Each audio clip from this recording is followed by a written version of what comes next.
उत्तराखंड कांग्रेस ने 2027 विधानसभा चुनाव से पहले नई टीम का गठन कर कार्यकर्ताओं में उत्साह भर दिया है।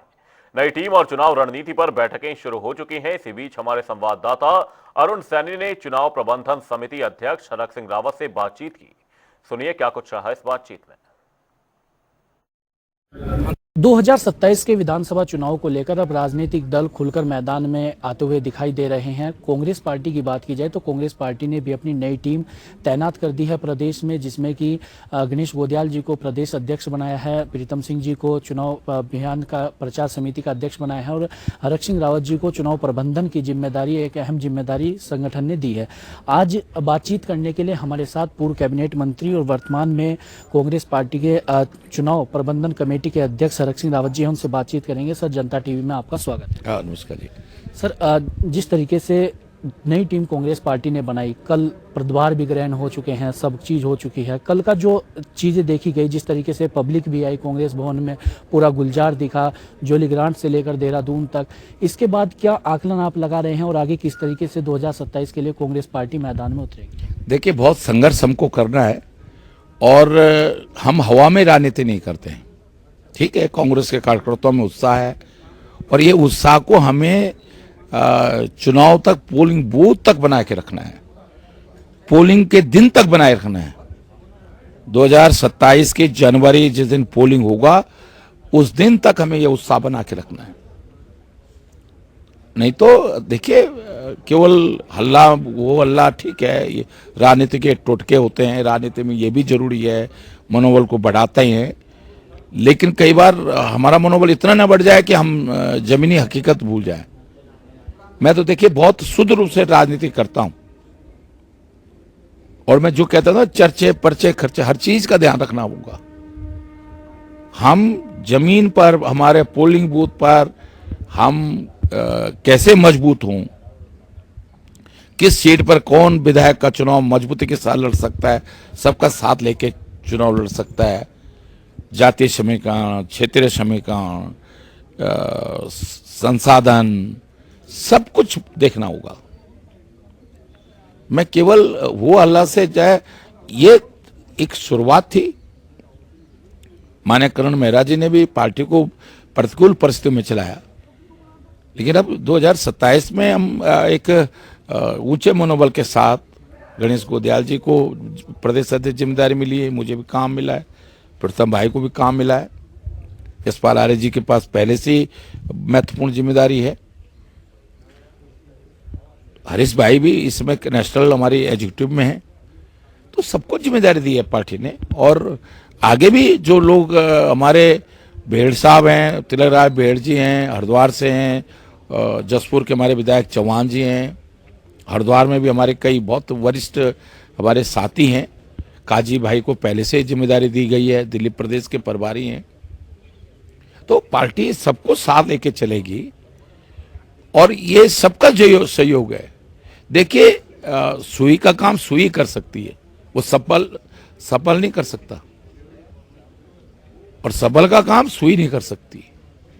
तो जहां सुई, हमें छोटे से छोटा कार्यकर्ता, जो कपड़े का सिलने का काम, अगर कोई चीज फट गई तो कपड़ा सिलने का काम सबल कर देगा? नहीं करेगा ना, सुई करेगी। जहां सबल काम करना है सबल करेगा, जहां सुई करना है वहां सुई करेगी। इसलिए हम सबको साथ लेके चलना है। हमारे अनुसूचित जाति भी महत्वपूर्ण है, हमें मुस्लिम भाई भी महत्वपूर्ण है, हमें सिख भाई भी महत्वपूर्ण है, हमें पंजाबी भाई भी का भी आशीर्वाद लेना है, हमें बढ़िया भाइयों का भी आशीर्वाद लेना है। हमें सबका सहयोग लेके, हमें पहाड़ के लोगों का भी सहयोग चाहिए, महिलाओं का सहयोग चाहिए, नौजवानों का जोश चाहिए, नौजवानों का जोश और बुजुर्गों का आशीर्वाद, और झांसी और मीराबाई का साथ, तो फतेह होगी। जी सर, जिस तरीके से अगर अभी देखा जाए 2017 से लेकर 2022 तक जो कांग्रेस के टिकट पर, सिंबल पर चुनाव लड़े, उनमें से करीब 22 से 24 को भारतीय जनता पार्टी अपने दल में शामिल कर चुकी है। ऐसे में इसी कितनी बड़ी चुनौती 2027 के लिए आप मानते हैं, क्योंकि बी टीम अब कांग्रेस पार्टी को बनाना है, तो कितनी चुनौती आप 2027 के लिए कांग्रेस पार्टी के लिए देखें? वो टीम वो फायदामंद नहीं है भाजपा के लिए। लोकसभा में तो फायदामंद दिया होगा, क्योंकि लोकसभा में तो क्योंकि बड़ा क्षेत्र होता है, अब वही वही फायदामंद भाजपा के लिए नुकसानदायक होगा। मैं उदाहरण दे रहा हूँ, टिहरी में किशोर उपाध्याय भाजपा में एमएलए, धनई वहां भाजपा में एमएलए रहा उस सीट से, धन से नेगी भाजपा में उस सीट पर एमएलए रहा, टिकट तो एक ही मिलेगा ना, तो बाकी कब्र खोदेंगे। तो हर सिंह गोदयाल को, करण मेहरा को, यशपाल आर्य को, प्रीतम भाई को कब्र खोदने की जरूरत नहीं पड़ेगी भाजपा की।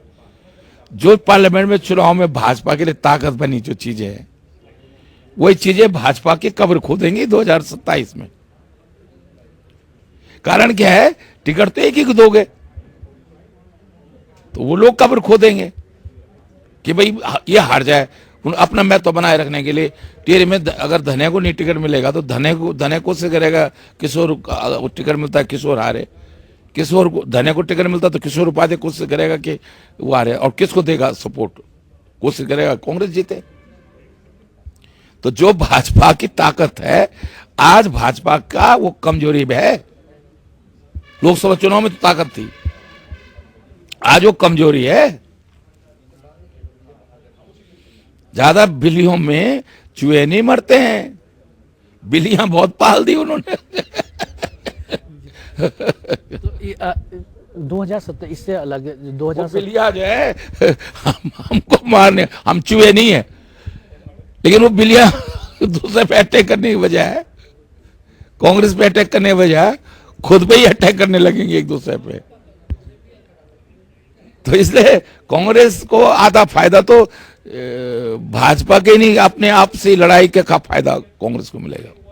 इससे अलग क्या कुछ चुनौतियां आप फिलहाल कांग्रेस के लिए देख रहे हैं 2027 को लेकर? क्योंकि भारतीय जनता पार्टी कहती है कि हमारा एक बड़ा संगठन है, बड़ी ताकत हमारे साथ है, तमाम सबका साथ है, इस तरीके की बातें तमाम होती है। तो क्या चुनौती आप कांग्रेस के लिए इस वक्त देख रहे हैं? देखिए, हमारा यूथ हमारे साथ है। पेपर लीक होने के कारण पूरा यूथ आज कांग्रेस साथ खड़ा होगा, लड़कियां खड़ी होंगी, क्योंकि उनकी भविष्य की लड़ाई कांग्रेस लड़ेगी।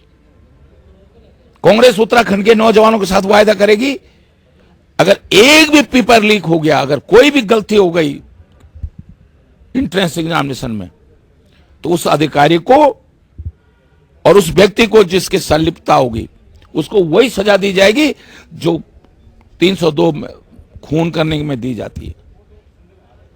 ये मजाक है क्या? ये खून तो आप एक करते हो, फांसी मिलती है या आजीवन कारावास मिलता है। यहां तो आप तमाम हजारों लाखों लोगों का खून कर रहे हो, उनके भविष्य का खून कर रहे हो आप।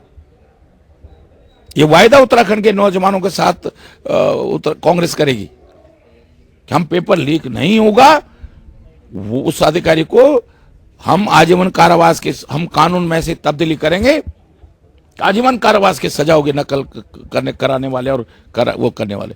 मजाक हो रखा है? बच्चे इतनी मेहनत करते हैं, हमारे पहाड़ के लोगों पे, हमारे उत्तराखंड के लोगों पे इतना पैसा नहीं है, गरीब लोगों के पास, कि रिश्वत दे के पेपर खरीदे और फिर नौकरी लगे। अगर उनके पास 15-20 लाख रुपए नौकरी लगने के लिए होता तो वो धंधा पानी करते हमारे लोग। ये तो गलत है। सर, हरीश रावत जी की बात की जाए, सबसे पहले वो 4 भुजाओं की बात करते थे, लेकिन अब जिस तरीके से कल उन्होंने भाषण दिया, उन्होंने पंचमुखी रुद्राक्ष की बात करी, तो क्या जो चीज़ें पहले देखने को मिलती थी अब पूरी तरीके से आपको स्वीकार हरीश रावत जी ने संगठन में और कांग्रेस में कर लिया है, अपने आप में भी कर लिया है? नहीं, हरीश भाई के देखिए, राजनीति में मतभेद होते रहते हैं। अब हरीश भाई हमारे कांग्रेस के वरिष्ठ नेता हैं, और 5 पांडव, हरीश भाई ने बहुत अच्छा कहा है, 5 पांडव, पूरा महाभारत 5 पांडव ने जीता ना।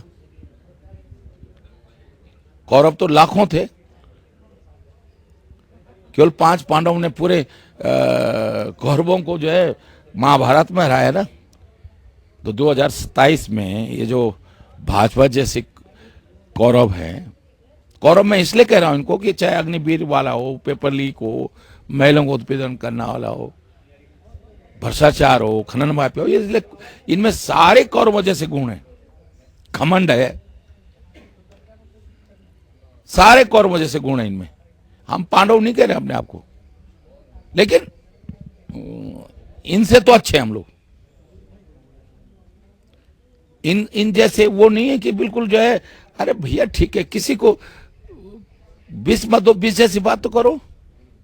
नहीं, मीठा मत दो, सॉरी 20 मीठा मत दो, लेकिन मीठी बात तो करो। इनके ना ये ना मीठा देते हैं ना मीठी बातें करते हैं, इनमें तो घमंड हो गया है। इसलिए कांग्रेस जीतेगी, लेकिन उसके लिए हम मेहनत करेंगे। देखिए, रात दिन मेहनत करेंगे। अभी तो एक ही 2 दिन हुआ मुझे जिम्मेदारी मिले हुए। मैं थोड़ा सक्रिय, 1 महीने से सक्रिय हुआ, वो थोड़ा मेरे बीच में पिताजी की डेथ हो गई, नहीं तो अब तक पता नहीं कितनी डफली बजा चुका होता मैं, इनके नाक में दम कर देता बीजेपी वालों के। अब देखो हरक सिंह रावत को 2007 से 12 में कैसे मैंने, ये जानते हैं ना भाजपा वाले, तभी तो डरे हुए। लेकिन वो तो कह रहे हैं कि हमें कोई असर नहीं पड़ता है, बस वही पुरानी टीम है, पुरानी बोतल है, ढक्कन नया चढ़ा दिया है, बस हमें इससे कोई असर नहीं पड़ता है। हाँ, वो महेंद्र भाई को पता नहीं, मुझे नहीं पता कि तेरेंद्र भाई को पता है कि ढक्कन वो शराब पुरानी महंगी होती है, लेकिन महेंद्र भाई को तो जरूर पता होगा। हमें तो नहीं पता, मैं पीता ही नहीं, तो मुझे पता ही नहीं कि पुरानी शराब महंगी होती है कि नई शराब महंगी होती है। तो उनको पता है कि पुरानी शराब महंगी होती है, इसलिए उनको पता है कि पुराने लोगों को जिम्मेदारी मिल गई है, तो अब हमारे लिए ये खतरा हो गया। वो यही तो कहना चाह रहे हैं कि वो शराब ही पुरानी है, बाहर से जो है पैकिंग नहीं है, लेकिन ये 21 साल वाली शराब है, 15-18 साल वाली है, 12 साल है। और मेरे छोटा भाई महेंद्र को जरूर पता होगा इस बारे में, तभी उन्होंने ये बात बोली है। सर, बिहार में जिस तरीके से चुनाव हुआ और बिहार में एनडीए की एक तरीके से लहर या सुनामी अगर उसे कहें, 202 सीटें उन्होंने ली, उससे भारतीय जनता पार्टी उत्तराखंड में गदगद दिखाई दे रही है। मुख्यमंत्री पुष्कर सिंह धामी कह रहे हैं कि इसी तरीके से हम उत्तराखंड में भी जीतेंगे और उत्तर प्रदेश को भी साथ में जीतेंगे।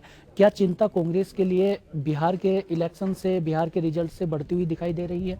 देखिए, चिंता हर जगह होनी चाहिए, और ये भाजपा गदगद है, ठीक है, अच्छी बात है, गदगद है, लेकिन गंगा गंगोत्री से निकली है, यमुना यमुनोत्री से निकली है, और देश के अंदर जो परिवर्तन की गंगा है वो उत्तराखंड से निकलेगी। अब देखिए, अब आने वाला समय जो है क्या होता है। जी सर, जिस तरीके से देखा जाए, आपने ये भी कहा, बस थोड़ा सा मिलूंगा, आपने ये भी कहा कि अब भारतीय जनता पार्टी में तोड़फोड़ मचेगी, तो आपने कई लोगों को कहा कि हम अब शामिल करेंगे। कई लोगों ये भी कहना है कि हरक सिंह रावत के अपनी पुत्र वधू को जो है पार्टी में, कांग्रेस में शामिल करेंगे, उन्हें पहले इसका जवाब देना चाहिए। सबको करने की कोशिश करेंगे, पुत्र वधू क्या, सब जो आ सकते हैं। कांग्रेस का झंडा सबके लिए है, और रावतों का झंडा तो वैसे भी सब आ जाते हैं, रावतों के झंडे में तो सब आते हैं। जी, धन्यवाद सर। तो ये थे हमारे साथ पूर्व काबीना मंत्री हरक सिंह रावत, और जिस तरीके से साफ तौर पर तमाम बातों को लेकर कही, और चाहे जिस तरीके से संगठन को आगे बढ़ाना और कांग्रेस को आने वाले समय में किस तरीके से आगे बढ़ाना है, 2027 के लिए एक तरीके से पूरा बिगुल अब फूंक चुका है, और कांग्रेस पार्टी भी पूरी तैयारी करती हुई दिखाई दे रही है। तो ऐसे में अब किस तरीके से कांग्रेस पार्टी 2027 का चुनाव लड़ेगी, और वहीं कांग्रेस पार्टी दावा ये भी कर रही है, हरक सिंह रावत जी ने भी दावा किया कि 40+ सीटें हम जो है वो लाएंगे, उस पर हमारा फोकस रहेगा। तो ऐसे में अब किस तरीके से कांग्रेस पार्टी पूरा चुनाव लड़ती है और किस तरीके से आगे पार्टी को बढ़ाने का काम करती है, यह तमाम चीजें देखने वाली होंगी। अपने सहयोग